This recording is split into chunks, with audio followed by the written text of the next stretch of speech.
going to look from the outside in. We've been exploring the central channel from front to back. This time we're going to look at it from the point of view of the hands and the feet and the face or the head, how it connects into this central channel. And I might share my screen.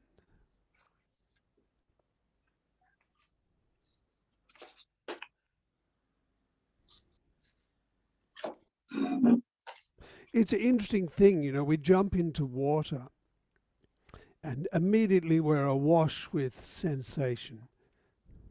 But pretty quickly after that first shock, our attention goes to our feet and our hands and our pelvis, maybe our face too, because it's from those ends that we really interact with wherever we are. So, you know, we're looking for somewhere to stand or something to hold on to, or, you know, we're sensing with our head. And how we actually, you know, the feet and the hands, you know, when we're airborne, when we land, how do we organize our feet so that we can balance our weight? How do we organize our hands so that there's a direct connection through to the center of our body, to our power? And what is the experience of each of these things, of the face and the hands and the feet? You know, what's it like to hold something in your hands, hold something between the fingertips, and then to grasp it between the you know, the full length of the fingers and the thumb, or the experience of your palm. You know, it has something in it, and the fingers that is enclosed within the hand. You know, the number of neurons in the brain that are associated with the hands and the feet and the face are massive compared to those that connect with, that relate to the torso. There's much more brain space is dedicated to the use of the hands because we do so many things with it. And when we do things with it, of course, you know, like there's associations, lots of neurons involved that involve the hands in the brain. But, you know, when we do something with the hand, it's using all those other parts of the body as well, the other parts of the brain as well. You know, the gut, the feeling we have with something, how do we process that feeling? So much of it is in our, you know, our belly, or in the way we breathe, or, you know, the sense of the experience within our body. But nevertheless, the range of ways we can articulate our hands and our feet to integrate or connect with with the environment is immense and amazing. And it's the same thing with our head, you know, because part of this, the central idea in this, the central limb, is that the torso, the head, neck, and torso is a limb, and the head and, you know, the face is the part that articulates. You know, so how we, you know, how we look, how we interact with people through our visceral skull, through all the muscle and bones and tissues of the face, as well as through the skeleton, is pretty damn amazing. And the thing is also, whoops,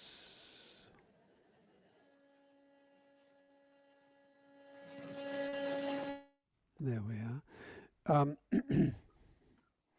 that the bumps we have, the various bumps and crevices and hollows that we have, are all expressions of an underlying structure, just like this picture of Antelope Canyon here. You know, in the same way that, you know, there are parts where the stone is thicker and thinner, and where it will wear more easily. And it's the same with our body. And paying attention to that underlying structure is the key to connecting things together. And in terms of efficient movement or efficient balance, and what we're really going to be exploring today is how we transfer our weight from one side to the other, from one foot to the other. It's essential to consider what's happening inside of us. Now,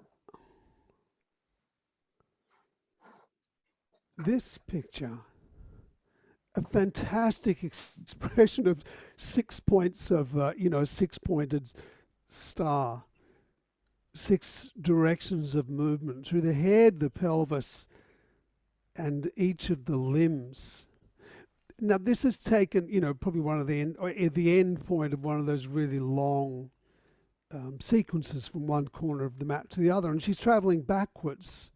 But just look at the landing position here.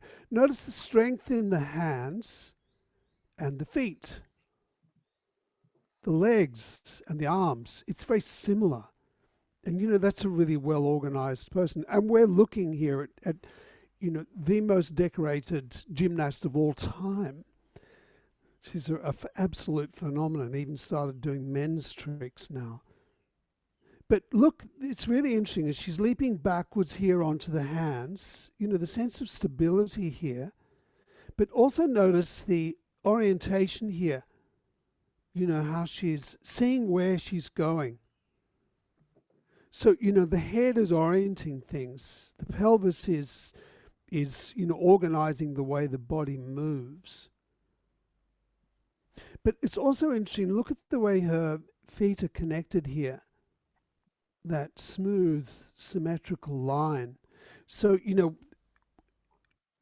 often we'll use each limb to counterbalance reaching in different directions by reaching away from each other. But you can also press them against each other, as she's doing here, in order to maintain this sense of stability and control. Now, this cat.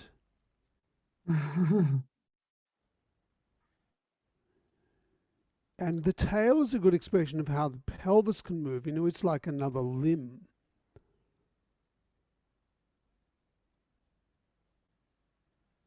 So, we have a much smaller tail, just our sacrum. And the cat has a different center of gravity. It's much longer than us and being on 4 legs. So, whereas ours is squarely in the pelvis, whereas the cat's is more distributed. But once again, notice how its head is, determining where it's going. It's looking and orienting itself to its environment in each direction it turns. See, look where it's looking there, and then there, and then there, and then there. Each time it shifts its head and organizes. It's moving its limbs, away from each other independently to maintain its balance. And then the other thing that's interesting in this is the that the organization of the limbs to reach away, to leap up, and to land. So we can push with one limb and moves us in one direction. We can use that same limb to bring us back with that same sensitivity. But how we organize the rest of our body is different to leap or to land. And the other thing we'll look at next is, this is a picture of F.M. Alexander here, is the shapes of the hands and the feet. Well, actually, Feldenkrais described Alexander as having the best hands in the world, but look at them. They're soft and large, and he puts them on, and immediately you start softening inside. But it's the strength in that hand, even though it's holding her very, very gently, and there's one on top of her head as well, holding her extremely gently so that you have this delicate balance of the skull on top of the spine, able to move in this direction like that. But it looks strong, doesn't it? you know, it looks like it's enough to me anyway to be able to lift himself up from there and balance on that hand. And the interesting question is, you know, in order to do that, to lift yourself up, and maybe you could imagine doing that yourself if you were underwater, and the person had breathing apparatus too. So you could lift yourself upside down. You both had breathing apparatus. You could lift yourself up here, but you know, how would you actually organize your arm? The two bones in the forearm and through the shoulder in here and in the collarbone and shoulder blade, so that you were upright and that the whole body would be centered over this hand. The same question equally applies to the feet. Now so how do we do that? So look, the thing is we're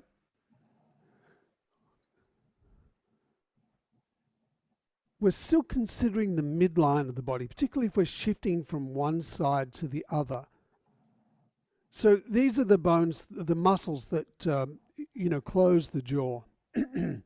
Big muscle here, temporalis, and these masseter muscles that join onto the insides of the cheekbones. Remember, the center of gravity is up about here.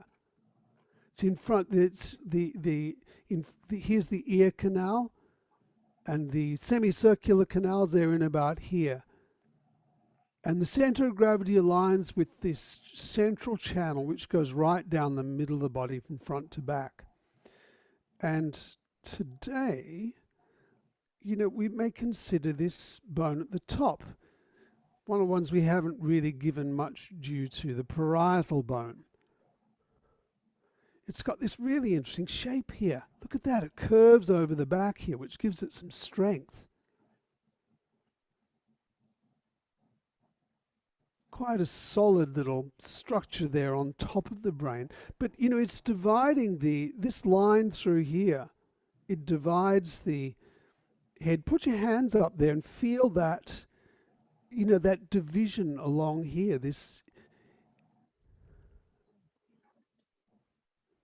And, you know, where it comes up to across the front here, you know, there's the frontal bone there, the forehead bone.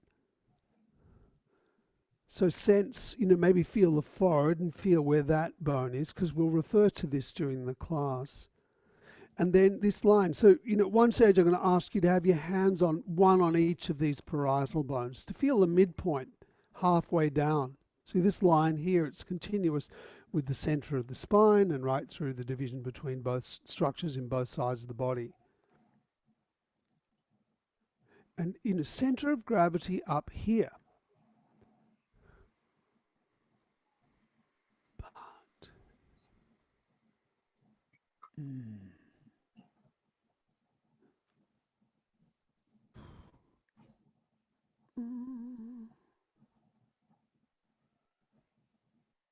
Yeah.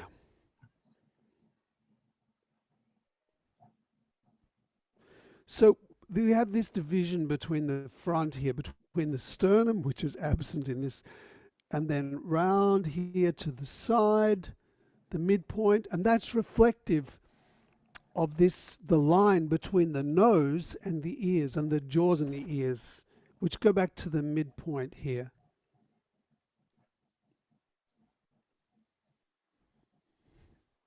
And the length of the hand is, well, the body is about 4 hands wide. You know, if you get one hand and place it on the center of your chest at the collarbone, at the sternum there, and then the other hand next to it, you know, across here. So from here to here is one hand, and here to here is the other. So we're about 4 hands wide.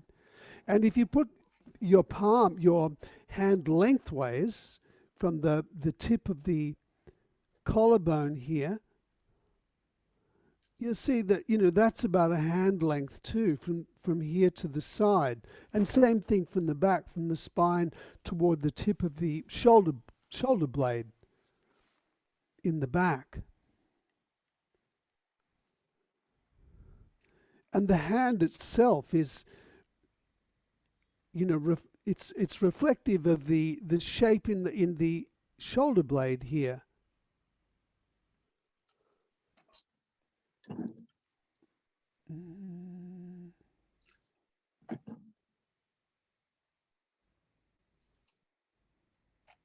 Yeah,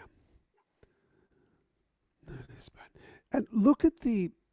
Oh no, I'm going to have to change apps. I'm sorry, I've got the wrong app here. Oops. Well, applications.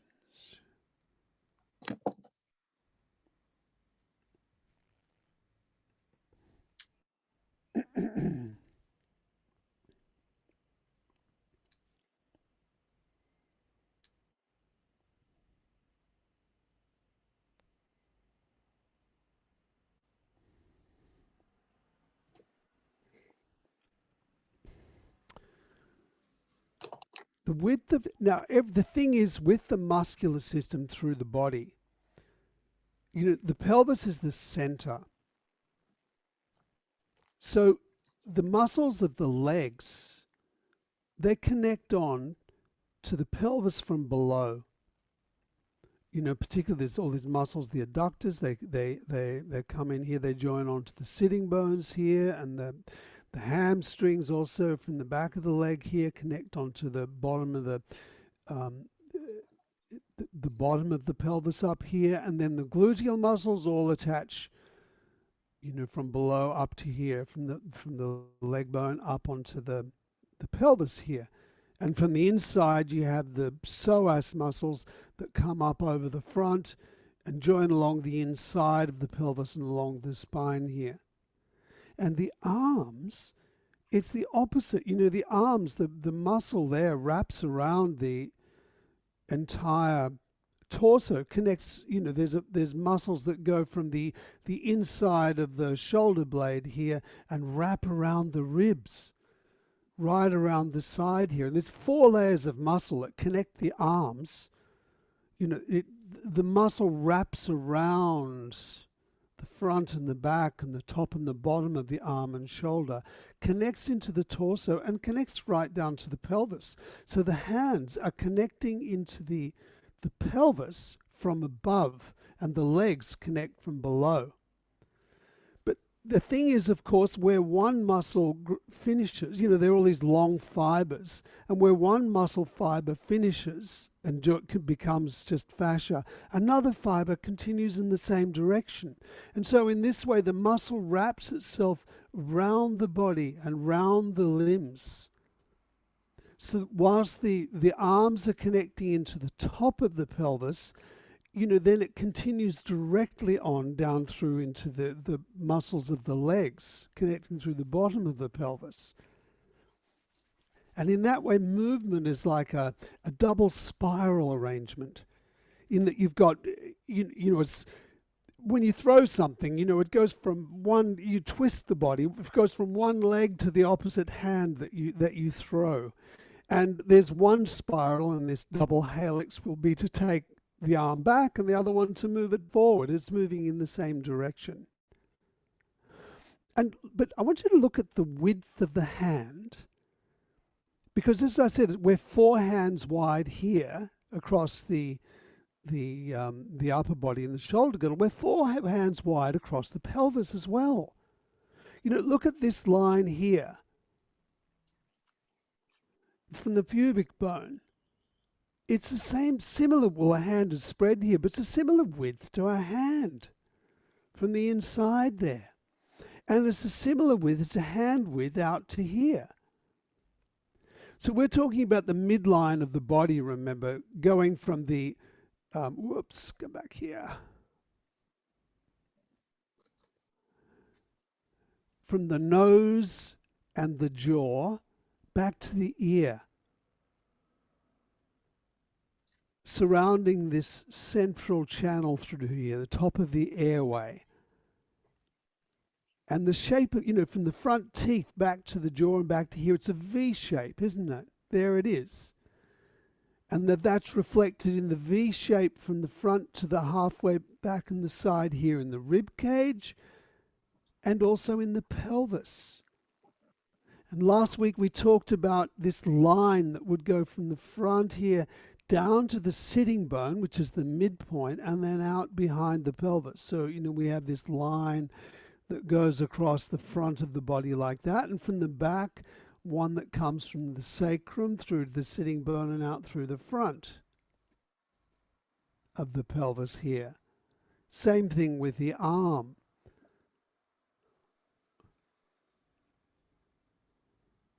Going along here, out the back of the shoulder, and then from the, along here across the front. So the arms are enclosed.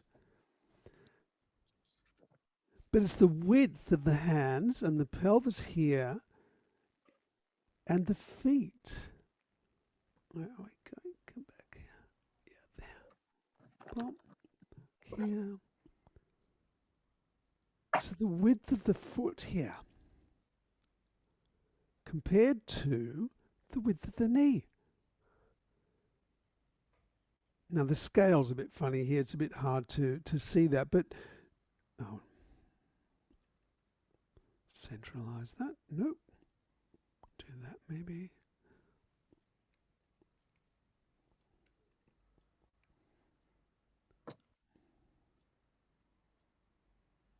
There we are. See the width of the feet and the width of the knees and the width here. It's really similar, isn't it? And the length of the feet and the depth of the body, one's going really similar. And the hands, the width of the wrist and the elbow here.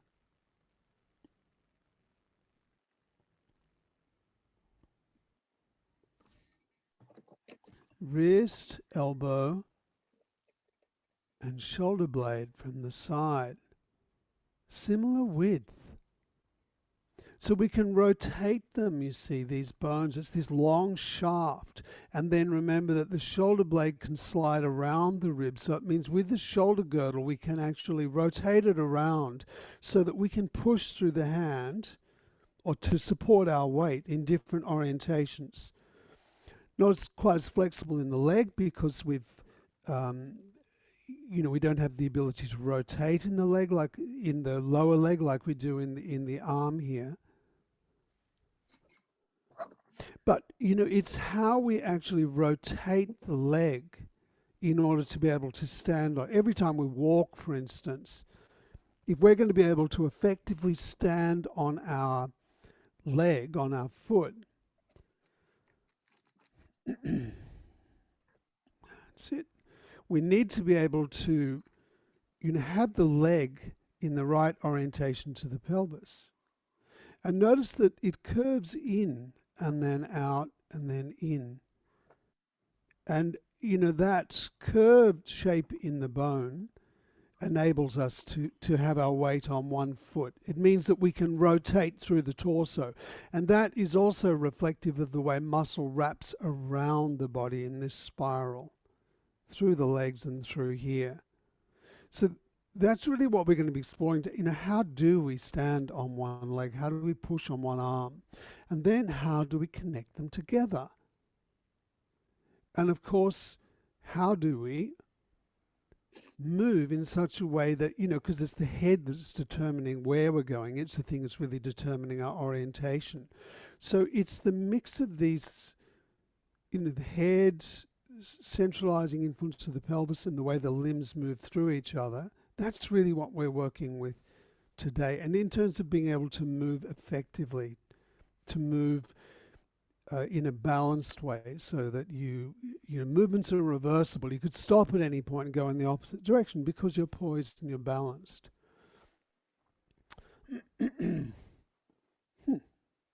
So, goodness me, let's leave that now. So, let's explore this. How we actually stand. We'll begin in standing. So come up to stand. Good.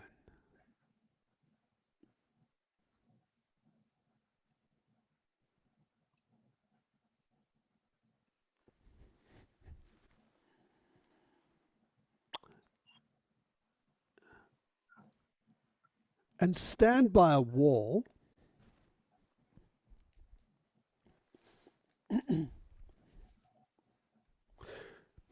So stand here away from the wall first.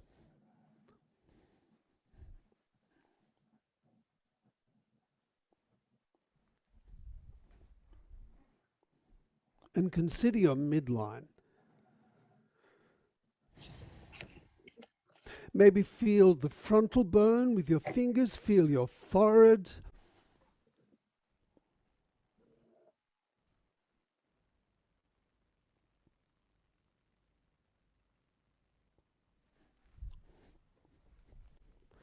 And that line that goes across the frontal bone, just behind the hairline.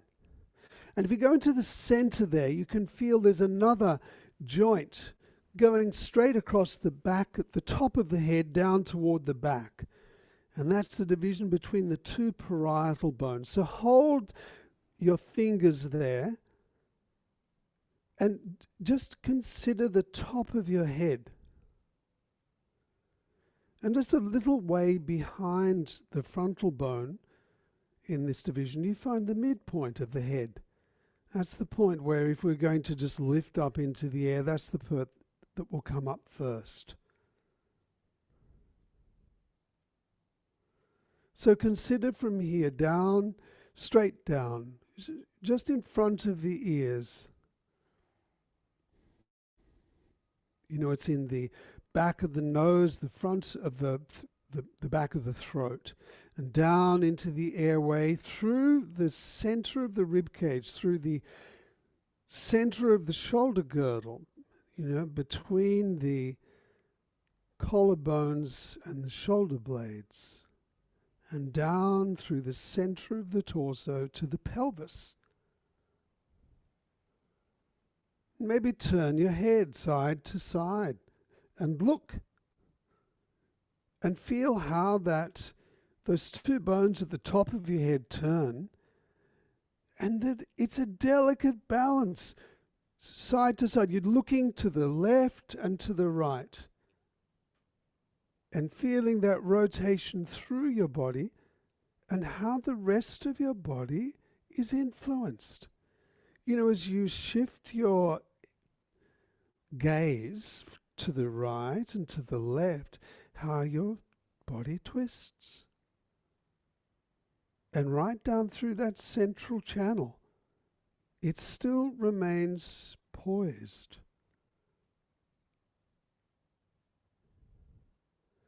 But the weight shifts on your feet. Let your hands down now and consider the weight on your feet. You know, the weight on the inside and the outside of the feet and the front and the back.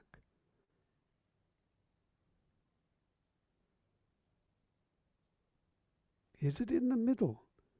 You know, can you feel the balls of the big toe and the little toe and the heel? And the pads of each toe.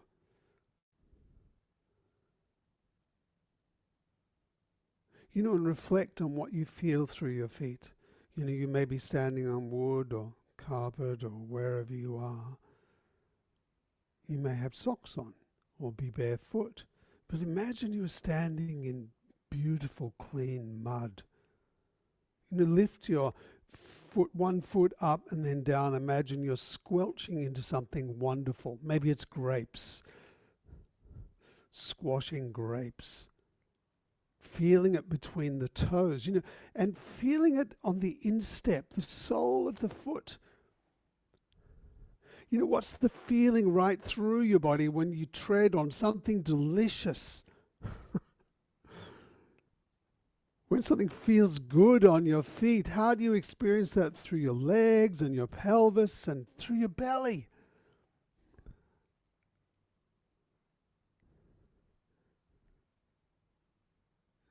And then lean that, now leave that, now lean against the wall. Lean against the wall. Notice the weight on your feet and the width of each foot.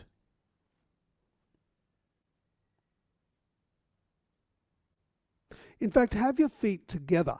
Place your feet together. So the big toes and the heels are touching. And notice the angle between the big toe, the ball of the big toe and the ball of the little toe. It's a V shape, isn't it, at the moment between the 2 feet? Because the big toe's longer. And in a way that's reflective of the shape of the front of the pelvis from the pubic bone down to the sitting bones. See, hold on to your sitting bones here. Just get your hands and just hold on to your sitting bones. That's the midline. Well, if you soften your legs, you may be able to get closer to the bottom of the sitting bones. But consider the distance between the sitting bones and the pubic bone. And notice that the width of the sitting bones is about the width of the front of your feet.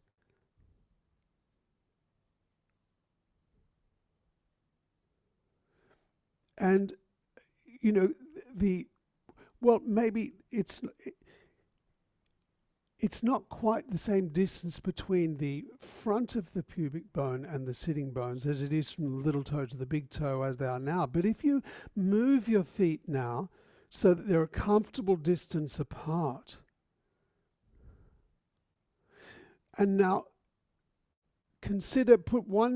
hold on to one sitting bone with one hand, and the other hand just put a finger on the pubic bone so you can feel from the front of the pelvis to the midline of the pelvis, at the sitting bone and at the hip.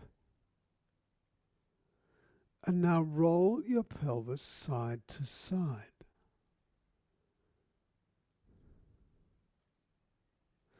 And now feel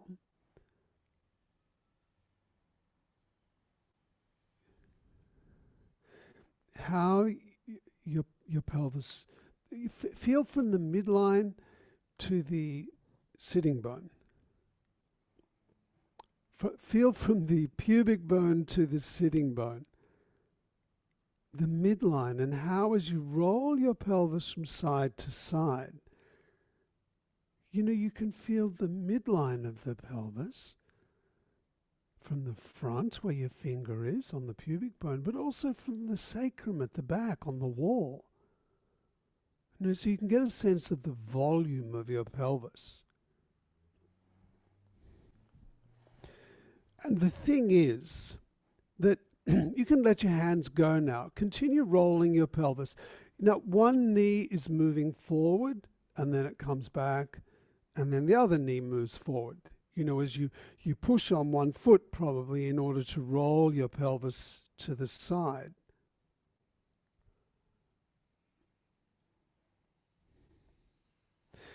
Now notice what your legs are doing.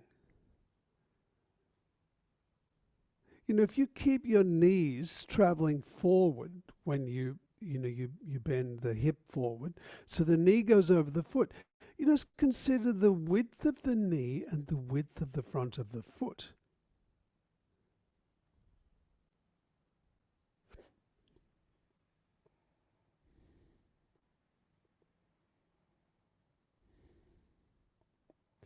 And notice the distance between the pubic bone and the sitting bone and the width of your foot. Your foot could sit easily just on that bone between the pubic bone and the sitting bone. It's about that wide. Sense that connection from the foot, the width of the foot, up through the leg onto the front of the bottom of the pelvis, from the pubic bone to the sitting bone.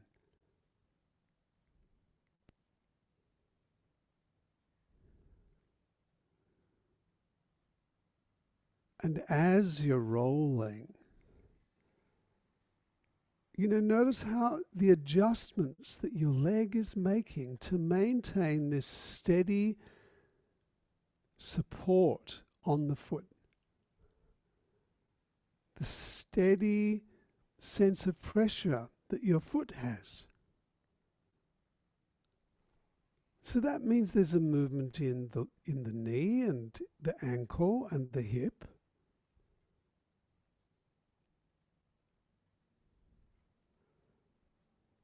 And in the two bones of the lower leg.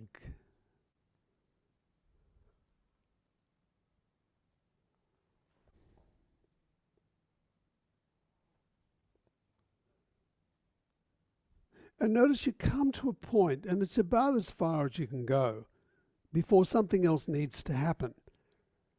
So the leg has a certain range. Well, for instance, just stay there for a moment and try swiveling your right leg in and out. And just notice the comfortable range you have with your pelvis just sitting in this one position.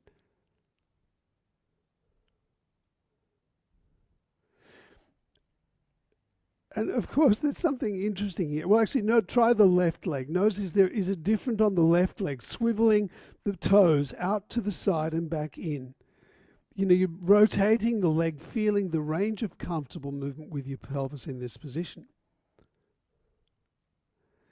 And that's, you know, what are you doing through the rest of your body to sustain this?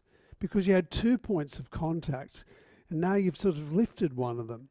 So are you tightening anywhere else to do that? Maybe move the heel side to side now, so swivel on the ball of the foot. You know, so now you're feeling the back of the muscle of the leg.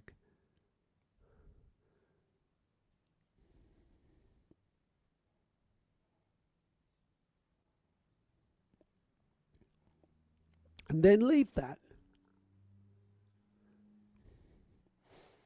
So something has to happen in order for the leg to rotate further, or in order for you, if you're rolling your pelvis side to side, in fact, roll the pelvis side to side again, and feel that point you come to where, you know, your knee is over the foot, you're standing on the foot, but to move any further, something else needs to shift. You need to rotate your leg a little bit, don't you? Well, move the pelvis away. The pelvis is away from the wall. You have your rib cage on the wall. And your head, probably. And now roll across the back of the rib cage. From side to side. Now, this is pretty interesting. Same thing. Keep your knee going over the foot. So you sustain that. You know, you're making these adjustments in your legs so that you can still have that integrity of the balance on each foot.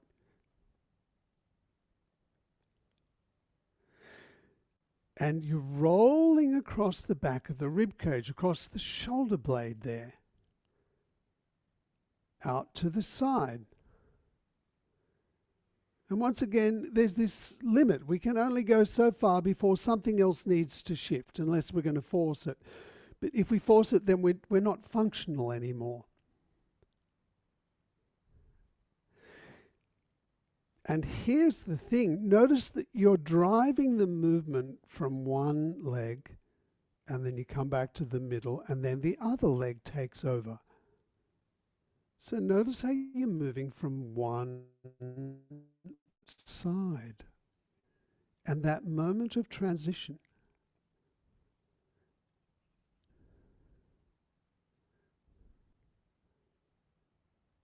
And it's really interesting, you know, you may be pushing from the right leg to roll to the left, and then you have the right leg and the left shoulder or left side back of the rib cage in contact with the wall. Or when you're pressing, in fact, press with the left foot and roll over onto the right side of the rib cage and stay there. And feel that connection between the back of the right of the rib cage and your left foot. And now rotate the right foot in and out.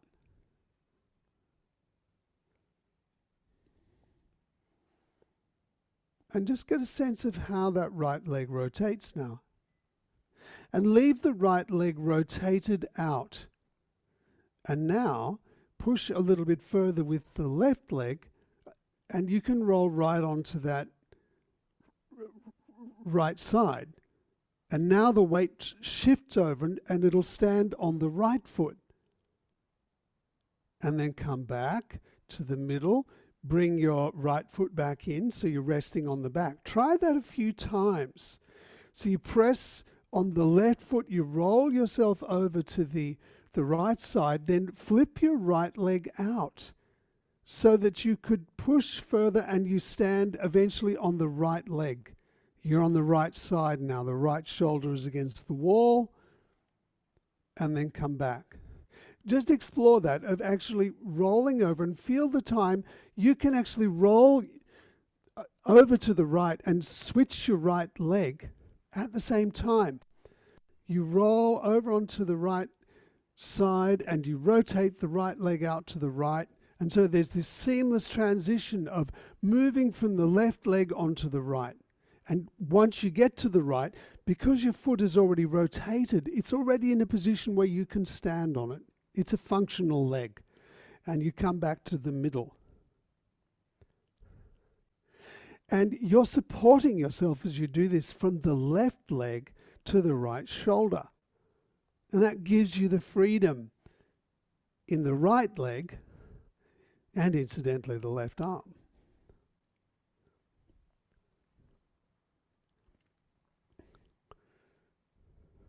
And in fact, you could reach with the left arm as if you're going, you're turning over to the right and going, hey, look at that.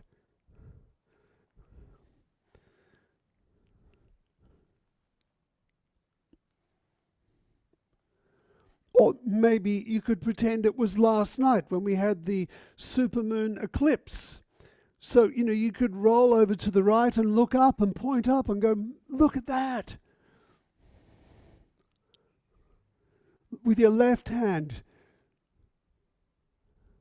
you're supporting yourself with the left leg and the right shoulder, which means that the right leg and the left arm are free. And it comes to a point when you're on the side where you can change over and you're now on the right leg.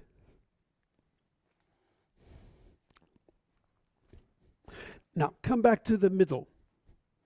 Just rest there for a second and just notice how that feels.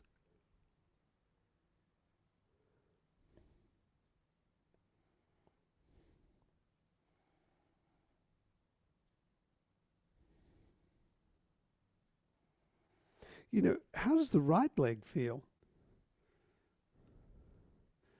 It's an interesting thing just to consider how to best organize the right leg in order to stand on it. You can make give you a different sense of that whole side.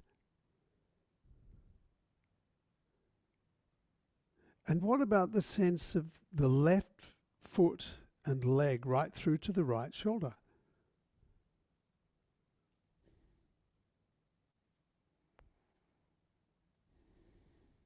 Well, once again, just roll your pelvis side to side.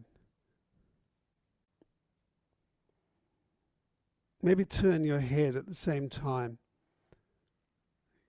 So you could consider down through the midline. Down through the midline. From the very top of the head, through the airway, and right through the center of the rib cage to the sitting bones.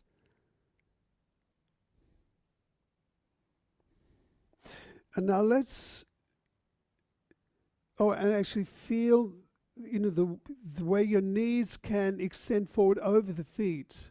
So in that direction, how you can still maintain this functional experience of the foot where you have the whole foot on the floor. It feels solid and connected. And now move the pelvis away and roll over to the left now. So you're pressing on the right foot and you're rolling over the left side of your rib cage, over the left shoulder. You could roll your head too. Let your head turn.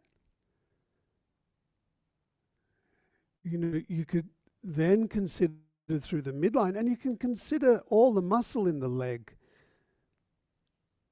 The front and the back and inside and outside, so around the midline of the leg and foot.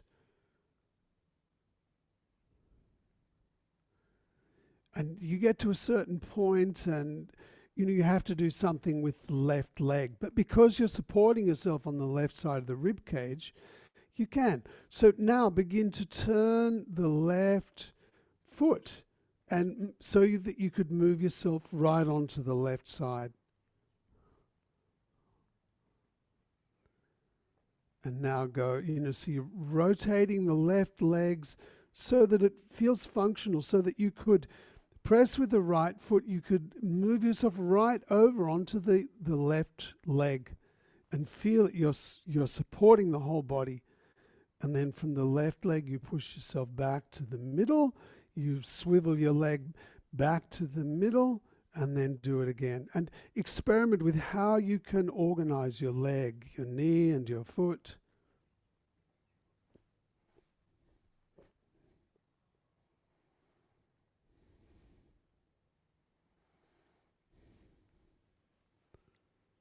Maybe you could go from side to side, shifting from one leg to the other, coming back to the middle, rotating your head and your pelvis.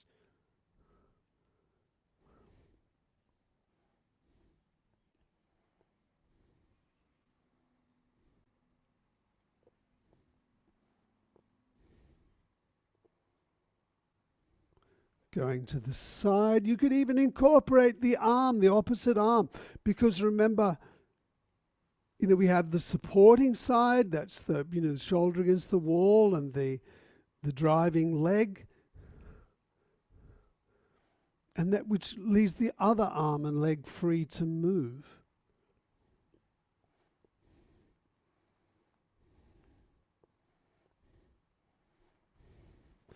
You could even do this with your pelvis against the wall, which is slightly different, because when the pelvis is against the wall, you can't swivel your pelvis as easily, so it probably will change where you're pointing your foot. If your hip is against the wall, as you roll to that side, it will be different.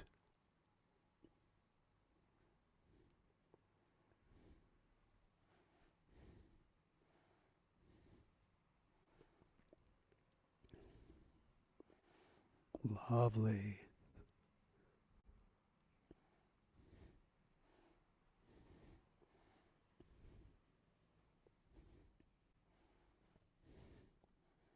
And try it with just your head against the wall. Just your head. So you're turning your head to one side and you're pushing from one foot, rolling across the head. And how do you have to turn out your leg and your foot so that you feel that you are completely supported on that side when it's just your head on the wall? You're probably swiveling your pelvis differently.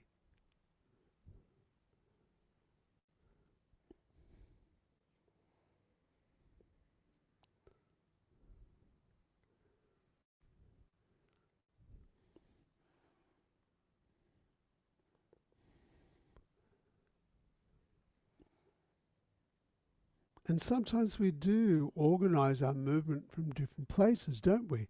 You see something flashing across the sky and you follow it. Oh, what's that? In which case the head is driving the movement. Other times, we may be at a beach and standing with our feet in the sand, and as the waves come in and out, as the waves pull out, we can feel ourselves being drawn down into the sand.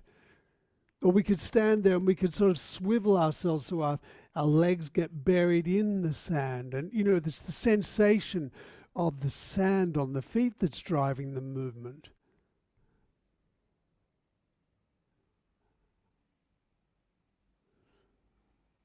Or maybe try, reaching out as if you're trying to catch a butterfly or something that's flitting around. reach out with your hands as you roll from side to side.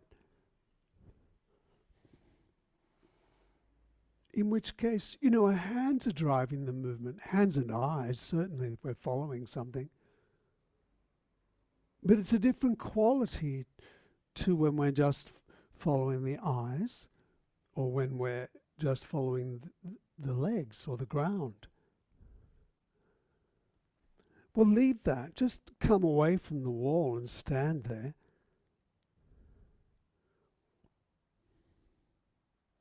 And just walk a bit and notice how it feels to move.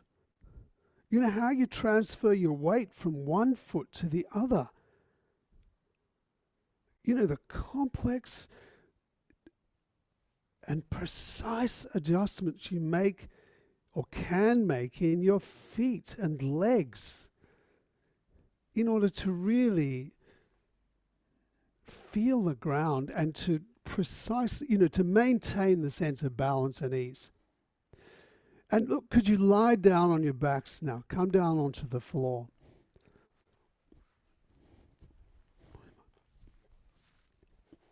Let's look at this from another perspective.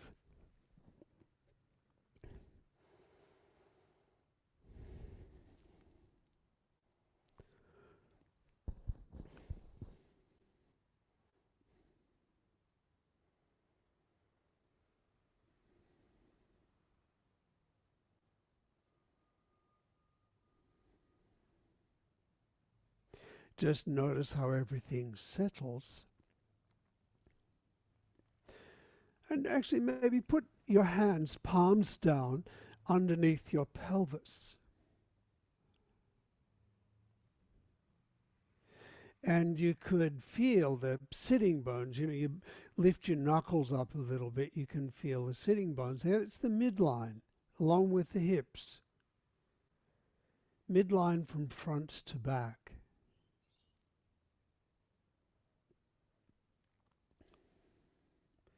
And sense from there up through the midline of the belly and the rib cage at the sides.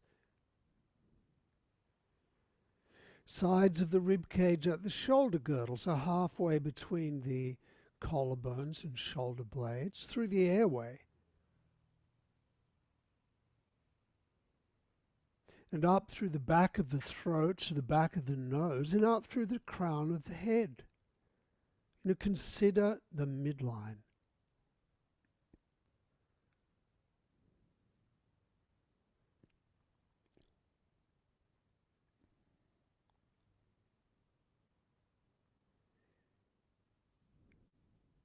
And now roll your pelvis and your legs side to side. Just an easy, tiny movement, so slow.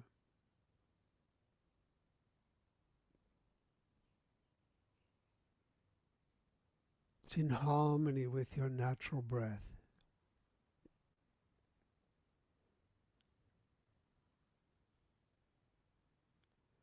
And in fact, leave the pelvis, just roll your legs.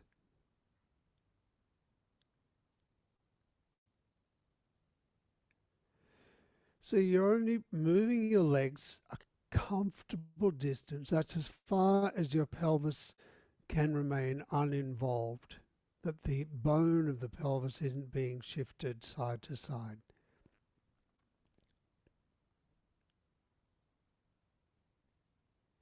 Well, you can probably feel the way the muscle of the leg connects through to the bottom of the pelvis, the underside of the pelvis, and that's right to the top of the pelvis as well, but it's approaching the top of the pelvis from underneath. All the gluteal muscles, for instance, in the back and at the sacrum. And the connection from the back of the pelvis down the back of the leg. Down the sides of the leg to the feet.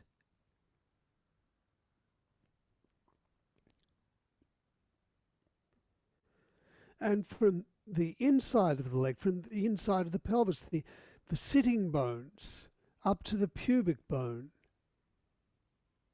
and down into through the inside of the leg to the inside of the foot.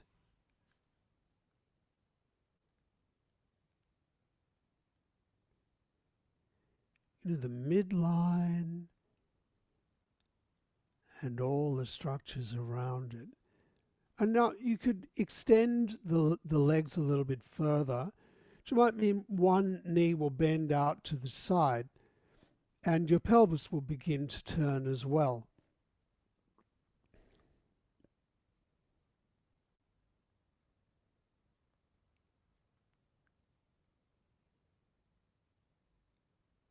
Which is an interesting thing because, as your pelvis and legs start to turn, as one knee, the knee that's moving out to the side starts to bend a little bit, more of your body is involved.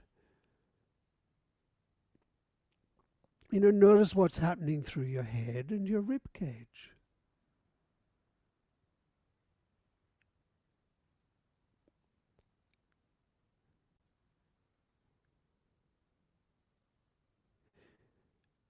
And quite possibly, one leg is driving this. One side of the body is driving the movement. If I'm rolling over to the left, I feel my right heel is pressing into the floor, then the left leg can bend.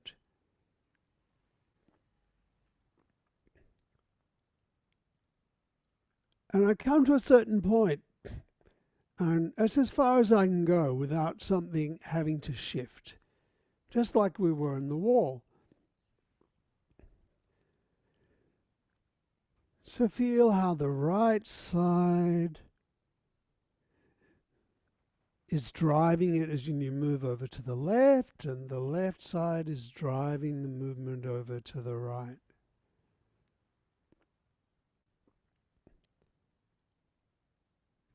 And as you feel that, if you're moving over to the left, how the left knee rises, notice also what the left shoulder is doing.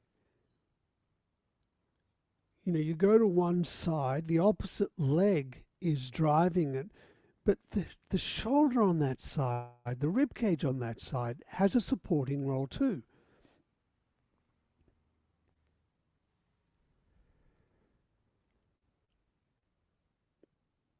Now, leave that for a moment. Take your hands out. Just rest there.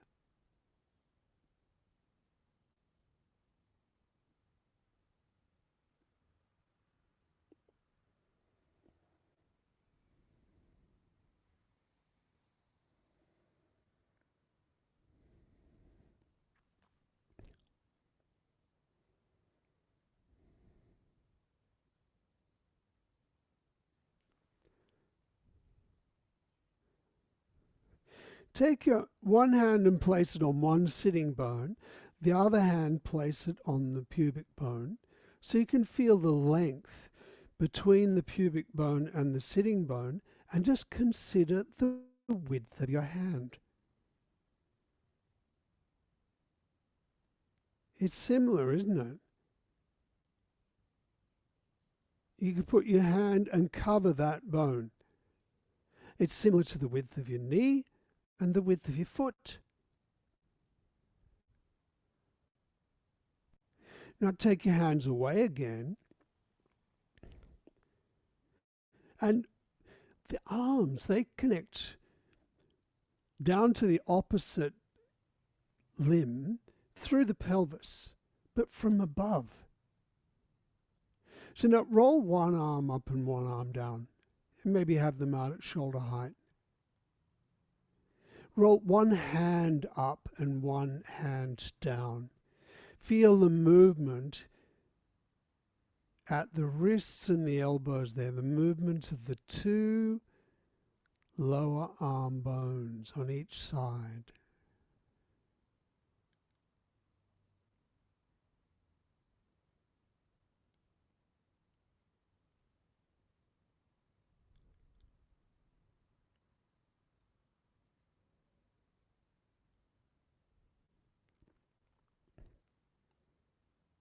And it's an interesting thing, you know, notice what's happening in your shoulders. Even though it may only be a small movement of your hands, rolling up and rolling down, notice that your elbow is probably moving, and that's moving the shoulder as well. Collarbone and shoulder blade. And with each direction, they roll in a your shoulder moves in a different way. You know, you roll your hand down, probably the shoulder is lifting. You roll your arm out and the shoulder presses into the ground.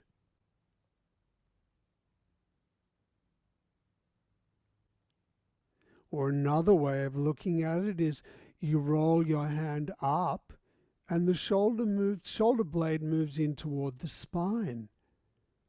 You roll your hand down and the shoulder blade moves away from the spine.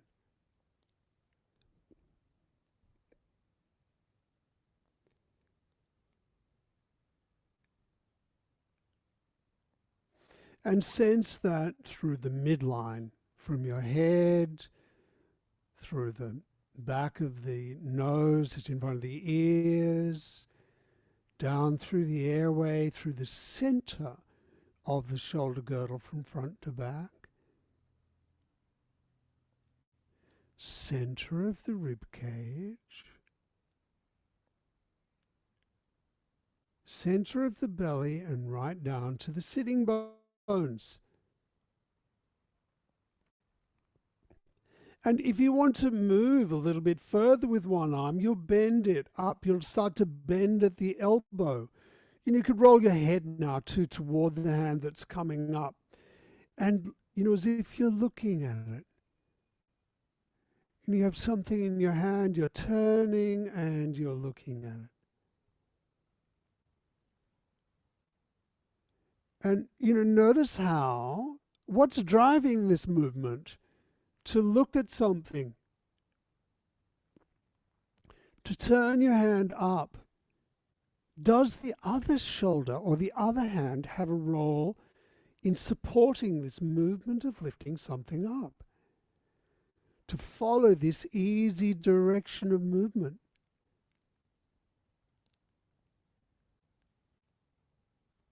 And does the other leg? What is your legs and pelvis doing? If you're rolling over and looking at your hand,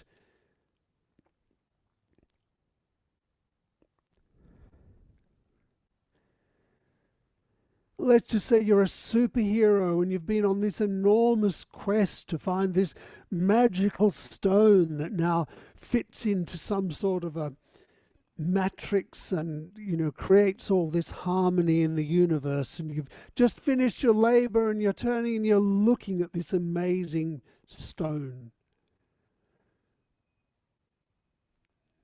The experience through the midline of your body as you reflect on all that adventure and experience.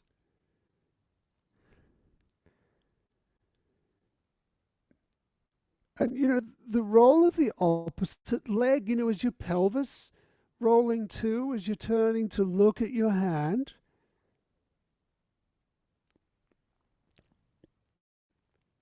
You're driving this movement of the hand from the opposite leg.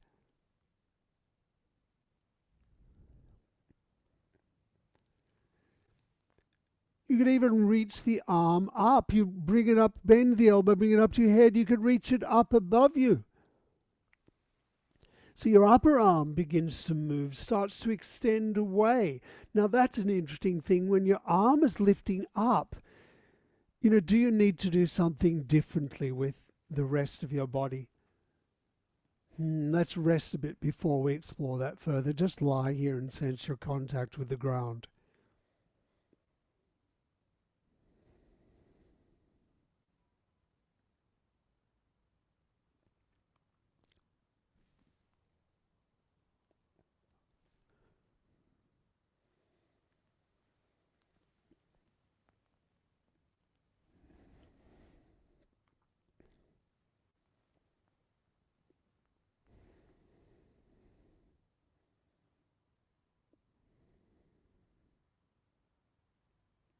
All your labors are done.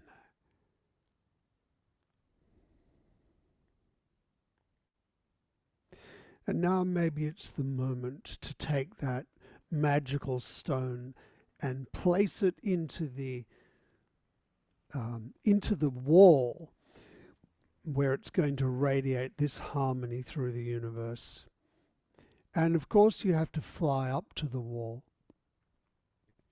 And so now could you roll, we better just practice it because you've got to get this absolutely right. It's got to go in so precisely. So roll your right leg out to the side and bend your right hand up so you're looking at it. And then reach your arm up and your leg. Begin to bend your knee out to the side and lift the knee up and over your chest, and at the same time move the right arm, up so that it's up over your head and you can look at it as you go, carrying this magical stone. Rolling, it's over to the right. So that means the left leg is sort of driving this. Pressing on the left heel, you're rolling yourself over, but it comes a point where something has to change. For your leg to go further over to the left and your arm, something will shift. Notice that as you roll over now, reach over with the right leg and the right arm over to the left, and how you roll onto the left side. And come back. You're pressing down with the left heel initially and rolling yourself over to the side. But as your right arm and leg lift over the midline, cross the midline, something shifts and the emphasis goes onto your pelvis, the left hip. Feel that moment when you land on the left hip and you're on this side and both your right arm and your right leg are in the air and you're in the middle. You're really on the side now.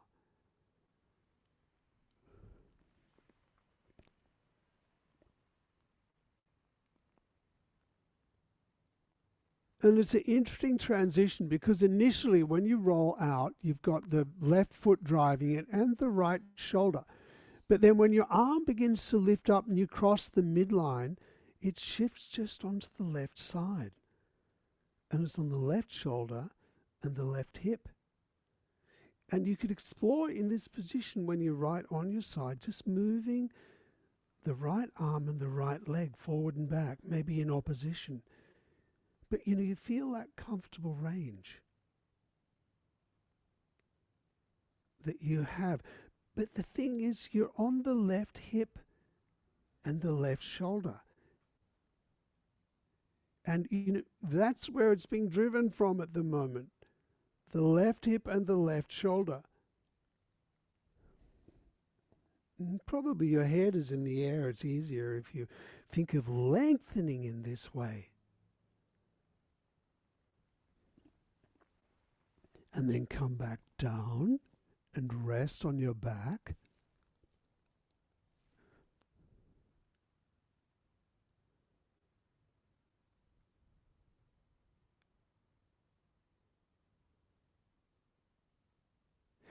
And think of your hand. In fact, could you place one hand, maybe line your left side, on the back of the pelvis? Feel the right side of your pelvis. The bony wing, right down to the sitting bones with the right hand. And feel the connection of the right hand into the pelvis, the whole from above. And on your side now, rotate the right leg and feel the width of the knee and the foot. The width of the pubic bone down to the sitting bone, and the way the leg connects right into the bottom of the pelvis.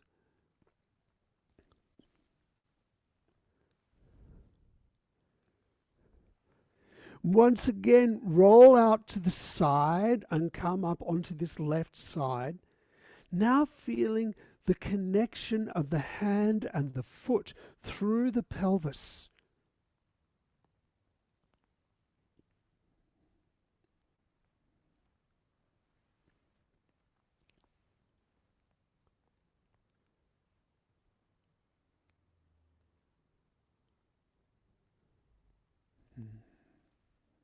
The width of the hand and the width of the foot. The width of your pelvis. The depth of your pelvis.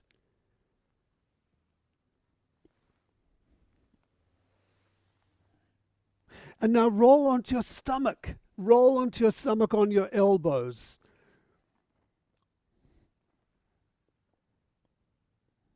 Like a sphinx.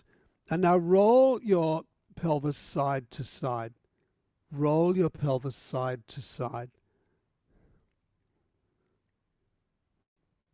And feel the width of the front of the foot as you do that. Let the front of your foot be relaxed.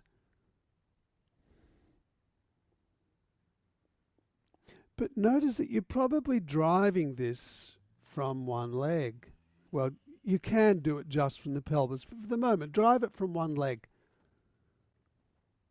And you see, you come to a point where you can't really move anymore without reorganizing something. You know, your leg can bend out to the side. You know, if you're moving over to the left, your right knee could bend to the side. And, you know, in order to roll over onto the left side, right onto the left side, you shift. You know, you're driving it with the right leg first, moving the pelvis over to the left, but then suddenly you come onto a point and the left has to take over. And now you're driving it, you know, to continue further and to roll onto your back, you're now driving it with the left hip and leg. So feel that now. Roll on your back, roll out your right leg out to the side, up and over, so you come onto your left side and then onto your stomach. And to roll back, you drive it with the right leg first, and then there comes a point when you get right onto the left side and suddenly it's the left leg driving it. So roll over onto the stomach and back, feeling the width of your hand and foot and the width and depth of your pelvis, and how you shift from one side to the other.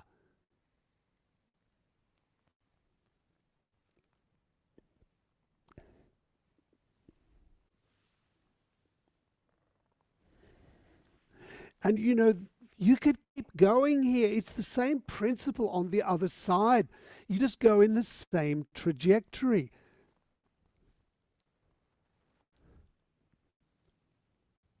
And you may want to rest for a moment and just lie on your back and try, you know, initiating it from the left side, reaching your left knee and bending your left arm.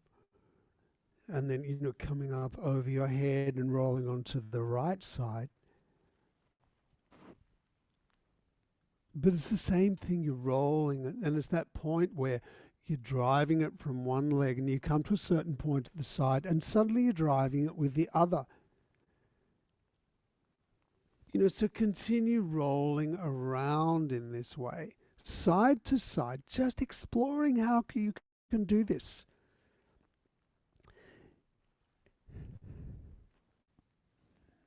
You know, because there's a mystery here.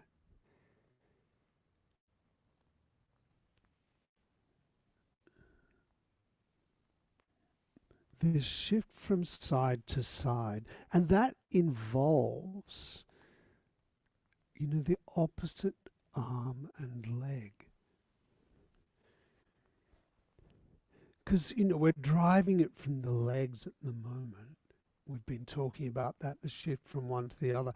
But of course, it's the opposite arm and leg that make this different. And if you're holding this magical stone that you're going to fly up into the air and precisely place into this rock wall, you know you're going to be reaching through the opposite arm and leg to lift up and then slide it into place.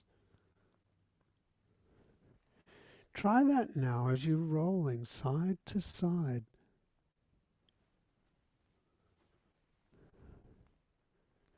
Thinking from one arm, one hand, through to the opposite foot.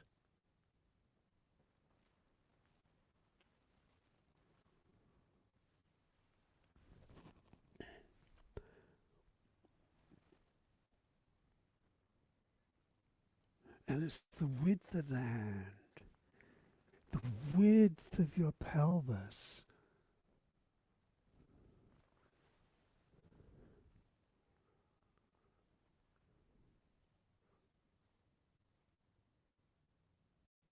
And the connection of the arm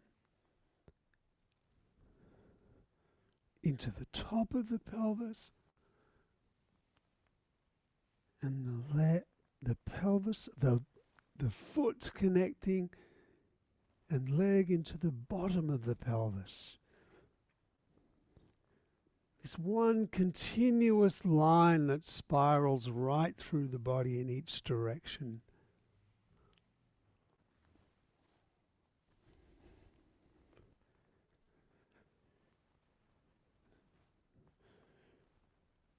Through and around the midline.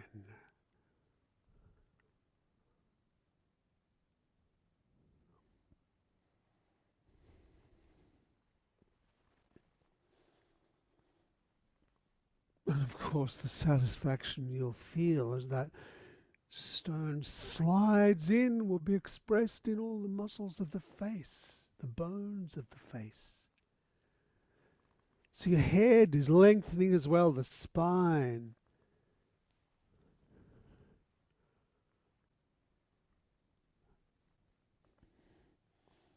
And then leave that. Leave that, just lie here.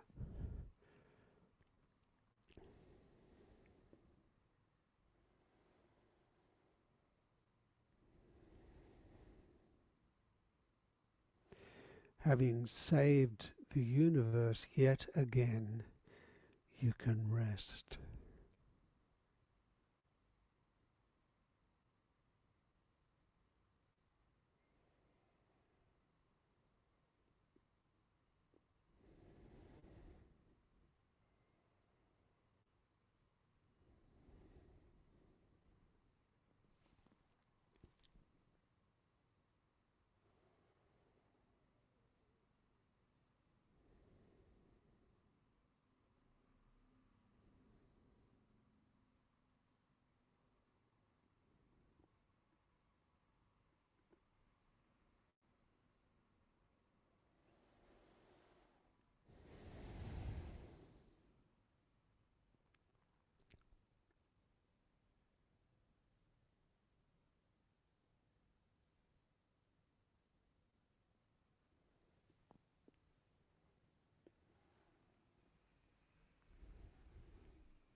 And when you're ready, roll onto your side and come up to stand.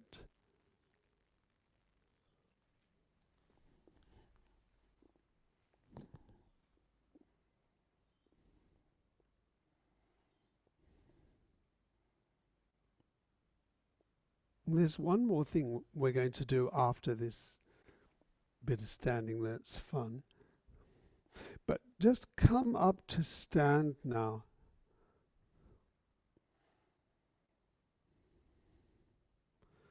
Notice the weight on your feet.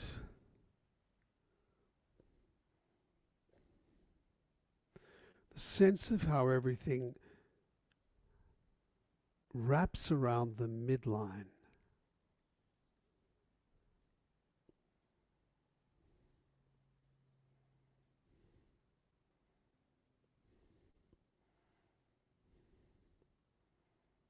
Maybe reach up with one arm just to feel the sense of connection to the opposite side.